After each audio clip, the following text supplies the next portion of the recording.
Bismillahirrahmanirrahim. Assalamualaikum warahmatullahi wabarakatuh. Halo sahabat Mandaba, selamat bertemu lagi dengan kami di podcast Mandua Kota Bandung. Nah, terima kasih sudah tetap mengikuti kami dan juga memantau dunia pendidikan melalui channel Mandaba TV. Insya Allah kali ini kita akan berbincang-bincang nih teman-teman dengan tema yang sangat menarik dan pastinya akan diperlukan di saat ini, yakni tentang sistem penerimaan peserta didik baru Madrasah Aliyah Negeri 2 Kota Bandung. Sahabat madrasah, sebagaimana kita tahu, tahun pelajaran 2024 kian mendekat. Maka dari itu, yuk kita ikuti perbincangan kali ini dengan salah satu narasumber kita, Wakil Kepala Madrasah Bidang Kesiswaan Madrasah Aliyah Negeri 2 Kota Bandung. Alhamdulillah, kami sudah di sini bersama Bapak Enjang Bakar sebagai Wakil Kepala Madrasah Bidang Kesiswaan. Sebelumnya perkenalkan, saya Faisa Fauzia dan juga rekan saya Kifa Ramadhani. Kami akan bertanya-tanya mengenai podcast atau sistem PPDB di Mandua Kota Bandung. Sebelumnya, Assalamualaikum Bapak. Waalaikumsalam warahmatullahi wabarakatuh.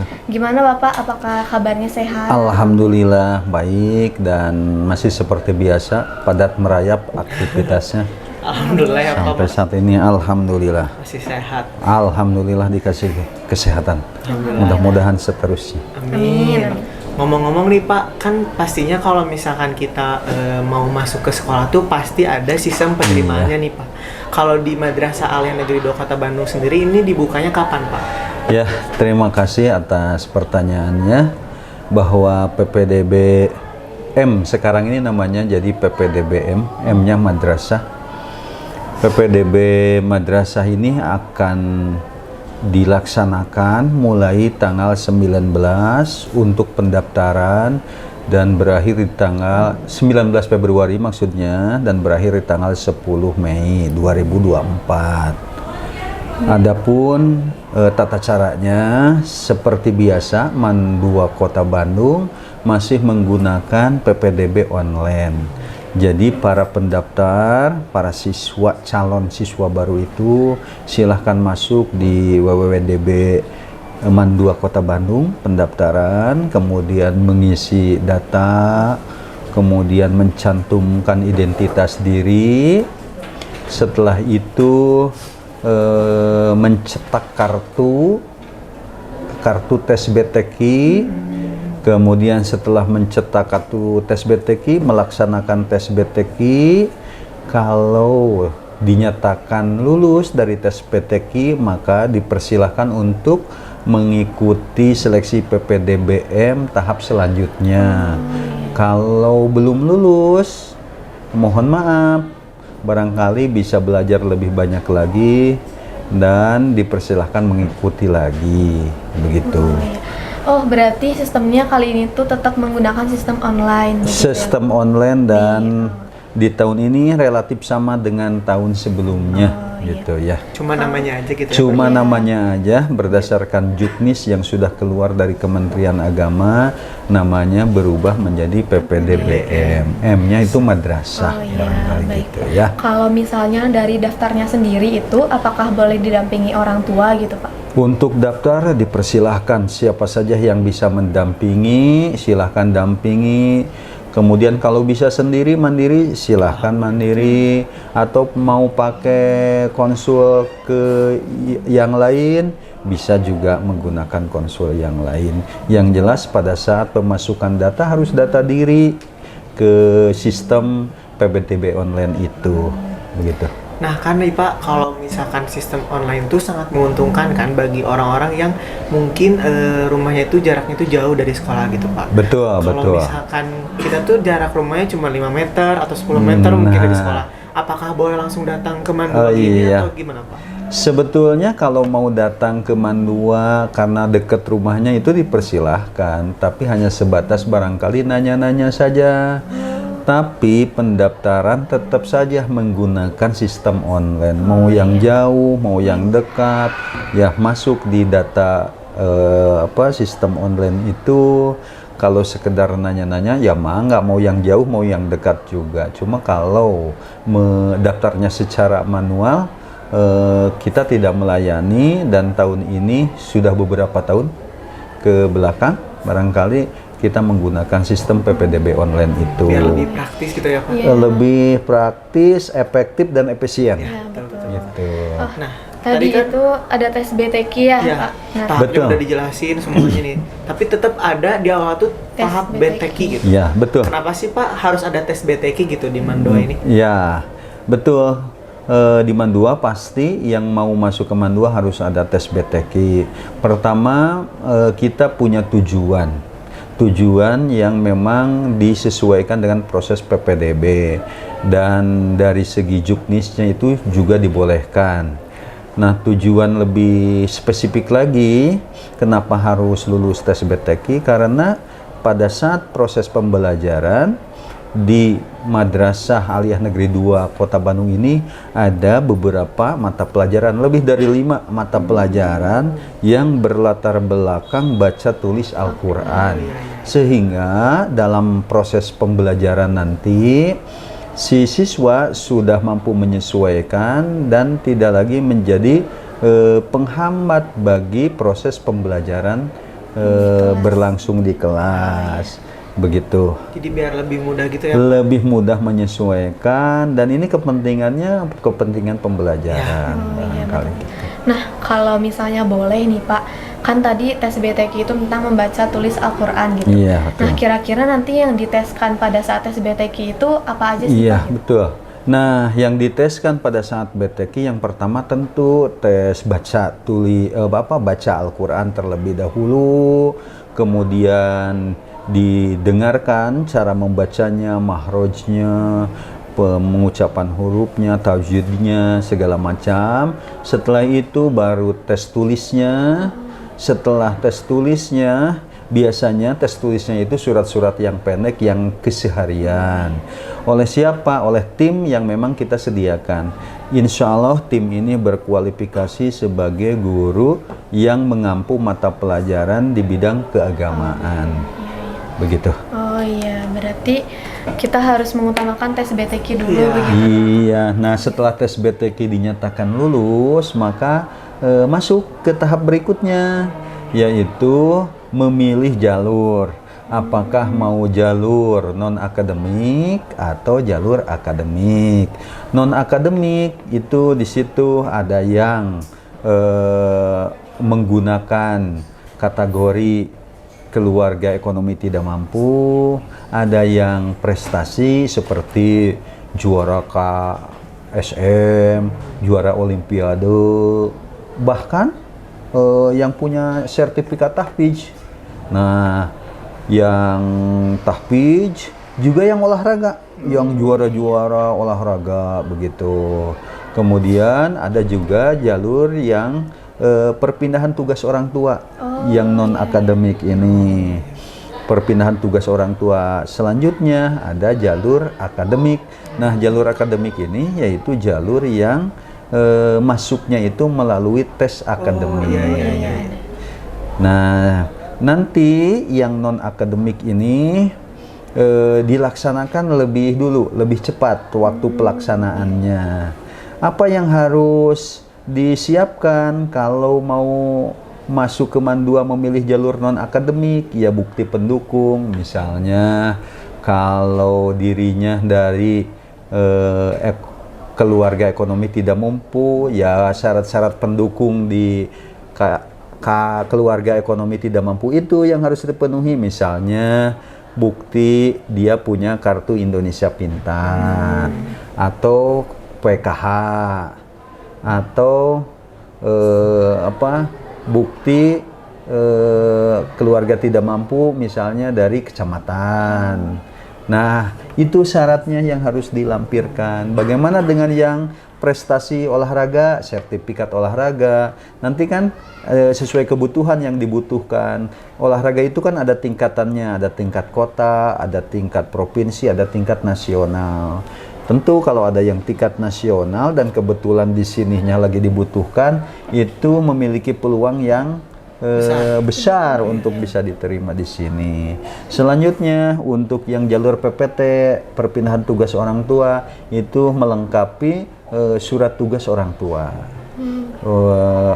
Dari instansi tertentu misalnya ke sini begitu. Nah, ya Mangga. Sahabat madrasah nih, alhamdulillah kita sudah mendapatkan informasi awal dari Bapak Enjang. Kalau misalnya kita mau mendaftar ke MAN 2 Kota Bandung itu, kita harus mempunyai bekal yang pertama baca dan tulis Al-Quran. Betul sekali, karena itu adalah kunci masuk untuk ke MAN 2 Kota Bandung. Jadi walaupun kayak tahapnya tuh banyak gitu ya, di jalur-jalurnya banyak, yang penting itu pertama BTQ, karena memang itu tuh penunjang pembelajaran kita gitu di MAN 2 Kota Bandung Ya, ini. betul. Oke, dilanjutkan lagi. Kita lanjutkan lagi apa untuk Iya, perbincangannya? Mangga, silahkan. Tadi kan Bapak udah banyak gitu jalurnya gitu, ada beberapa tentang akademik, ada non akademik, dan ada Iya. tes akademik juga nih. Iya. Terus tadi tuh ada tentang tes hafalan Quran. Walaupun kita udah BTQ, tapi kalau misalnya kita ternyata mempunyai hafalan Quran lebih, itu boleh diteskan, Pak. Boleh, iya. Kalau boleh tahu minimal juznya itu berapa, Pak? Iya. Jadi sekalipun sudah bersertifikat, misalnya hafalan juz Al-Quran 5, 7, atau 10, atau 15, tetap saja nanti itu bakal ada uji verifikasi. Ya, setelah lulus tes BTQ yang sudah, karena ada kasus dulu juga, memang anak ini hafiz beberapa juz, tapi ketika dihadapkan pada baca tulis Al-Quran, dia tidak lulus karena memang pendekatan tahfiznya berbeda barangkali begitu. Nah, kemudian kita sekarang ada uji verifikasinya. Jadi syarat yang tadi pertanyaannya, yang hafiz, Ya, yang minimal itu dilengkapkan saja sertifikat dari yang dia hafalkan. Kemudian nanti diverifikasi untuk semua non akademik ini. Verifikasi akan dilaksanakan di tanggal 14 sampai tanggal 16 Mei. Jadi diverifikasi jalur KETM, diverifikasi jalur PPT, diverifikasi jalur prestasi juga diverifikasi. Oleh siapa? Insya Allah oleh tim yang memang kualifikasi di bidangnya masing-masing. Jadi alhamdulillah ya sahabat madrasah, pokoknya di Madrasah Aliyah Negeri 2 Kota Bandung itu segala jalurnya tuh pasti terverifikasi Ya, gitu. Jadi betul kayak banget. pasti Ya. keasliannya tuh murni gitu. Nah, barangkali perlu lanjutan ya dari penjelasan yang tadi. Setelah diverifikasi dari non-akademik ini, kemudian diumumkan di tanggal 18 Mei apakah diterima atau tidak diterima di sini. Seandainya diterima melalui jalur non-akademik yang prestasi tadi, maka otomatis masuk. Nah, tapi jangan berkecil hati. Bagi mereka yang memilih jalur non-akademik, masih diberi kesempatan untuk jalur tes akademik. Otomatis ini nggak diterima di non-akademik, maka otomatis akan mengikuti ke non-akademik. Tapi tetap harus mengklik di sistem di PPDB itu gitu, sebagai apa ya, istilahnya daftar kembali kira-kira begitu, tapi tidak serumit yang dari awal daftarnya. Untuk ikut tes akademik. Jadi sebetulnya kalau yang tidak lulus di non-akademik masih punya kesempatan. Justru yang non-akademik itu milihnya ada dua kesempatan. Ya kesempatan non-akademik, ya kesempatan akademik. Seandainya tidak lulus di non-akademik. Begitu. Oh iya Pak, kan di sini non akademik itu ada prestasi perlombaan misalnya Iya, Pak. Nah, yang harus disiapkan itu kayak misal berkas-berkasnya, sertifikatnya. Iya, Kalau betul. misalnya nih kan ada verifikasi dulu ya Pak. Misal ada seseorang pernah menjuarai lomba menyanyi misalnya. Nah, apakah seseorang ini dia harus verifikasinya itu dengan dia juga menyanyi gitu Pak? Jadi ada pembuktiannya atau hanya dari berkasnya aja kayak gitu? Iya, terima kasih pertanyaannya. Di samping menunjukkan dia punya prestasi, kemudian juga prestasinya kemudian udah masuk ke tahap misalnya tahap kota, tahap provinsi atau nasional, insya Allah nanti akan diverifikasi oleh tim yang ahlinya juga, ya ditunjukkan kompetensi yang dia miliki itu. Jadi tidak hanya administrasi Iya, saja. sertifikat saja. Kalau yang tadi Pak dengar-dengar tuh ada KETM ya? Kalau Ya. ya. Kalau KETM itu tuh apa sih Pak? Terus kayak caranya itu kayak gimana tadi? Biar lebih jelas ya. di teman-teman yang Jalur KETM itu, KETM singkatan dari Keluarga Ekonomi Tidak Mampu.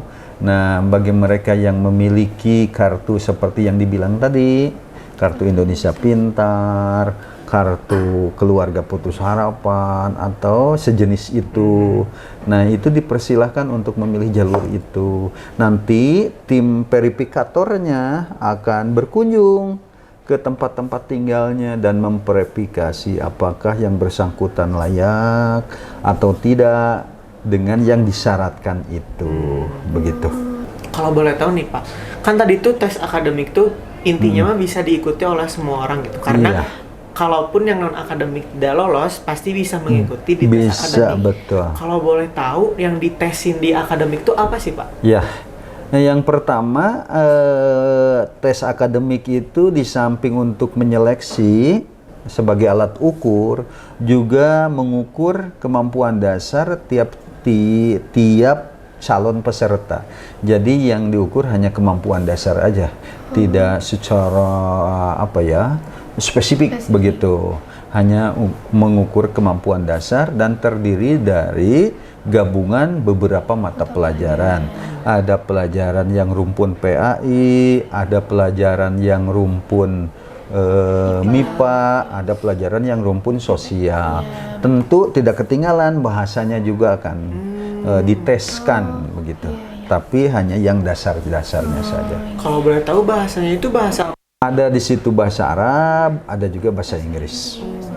Kalau bahasa yang lainnya belum menuju ke arah situ.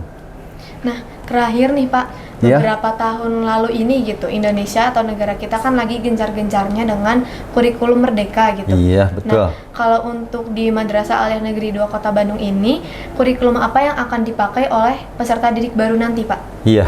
Untuk tahun 2024-2025 tahun ajaran yang akan datang, insya Allah kita Mandua Kota Bandung akan memberlakukan atau melaksanakan kurikulum merdeka. Iya, kurikulum merdeka, dan sekarang nampaknya sudah tahun kedua kita menggunakan kurikulum. project gitu ya Pak ya? Iya, betul. Nah, alhamdulillah sahabat madrasah, kita sudah berada di penghujung acara. Semoga dengan adanya perbincangan ini membawa bekal atau manfaat bagi adik-adik SMP atau MTS ataupun sederajat lainnya gitu. Maupun lagi di rumah, di sekolah, karena dengan ada perbincangan ini lewat online, ini tuh bisa mendapatkan positifnya gitu dari ini. Bisa mempersiapkan diri untuk melanjutkan ke Madrasah Aliyah Negeri 2 Kota Bandung. Nah, kami ucapkan terima kasih banyak Iya. kepada Bapak Anjang Bakar SPD sudah menyempatkan waktunya untuk berbincang dengan kami. Terima kasih juga kepada kru dan juga rekan-rekan dari Mandaba TV. Untuk mengetahui lebih lanjut mengenai Mandua Kota Bandung, bisa kunjungi website kami dan juga sosial media di bawah ini. Terima kasih banyak. Terima kasih ya, semoga sehat selalu semuanya. Amin. Dalam lindungan Allah Subhanahu wa taala. Amin, amin. Terima kasih warga Mandaba semua, sahabat Mandaba semua. Sampai jumpa ya di Madrasah Aliyah Negeri 2 Kota Bandung. Kami tunggu kehadiran kalian untuk mendaftar ke sini. Dadah. Dadah, Assalamualaikum. Wassalamualaikum warahmatullahi wabarakatuh. Waalaikumsalam warahmatullahi wabarakatuh.